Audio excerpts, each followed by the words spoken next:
sonundan denginiz geldi. Akıncı geldi. Hey, kurtarıcımız Akıncı. Göster bunlara gününü. Akıncı, Akıncı, Akıncı, Akıncı, kurtarıcımız Akıncı. Akıncı, Akıncı. Dağıt da onun kafasını.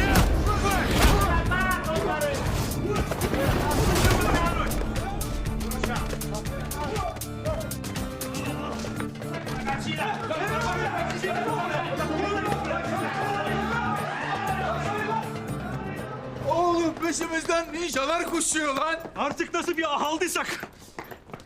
Murat komiserim. Oğlum burada. Murat komiserim yardım et. Mahalleyi ninjalar bastı ya. Siz kimsiniz lan? Hocam, imamlara saygımız sonsuz ama şu iki lavuğu bize vereceksin. Terbiyeli konuş lan. Ağzını bırakın ha. Olaysa gelin alın.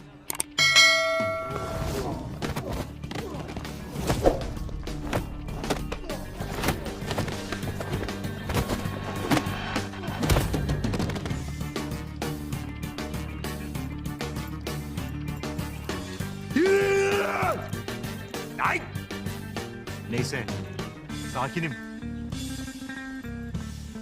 Ne işiniz var oğlum sizin bu ninjalarla? Bizim bir işimiz yok ya. Kara giymişler, Kara Kemal'i arıyorlar.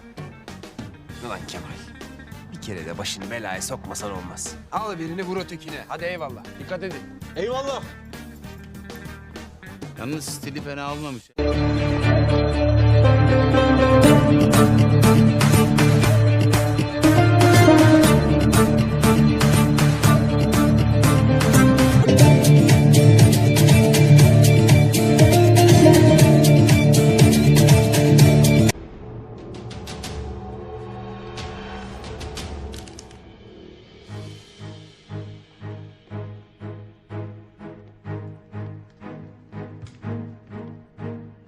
Bırakın lan babamı. Oo tamam dur. Sucuklu yumurta yaptım, ikram edeyim mi?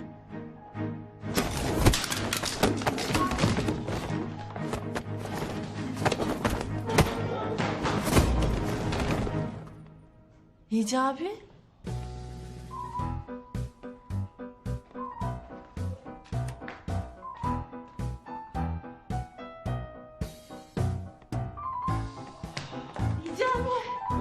Tamam Gizemciğim.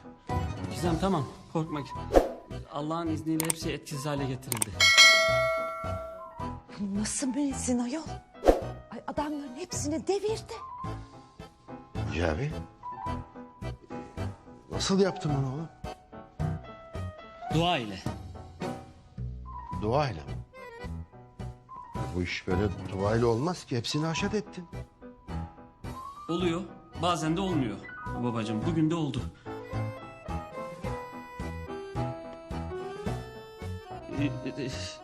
Siz rahatsız olmayın, buyurun babacığım da ben şu ortalığı bir temizleyeyim.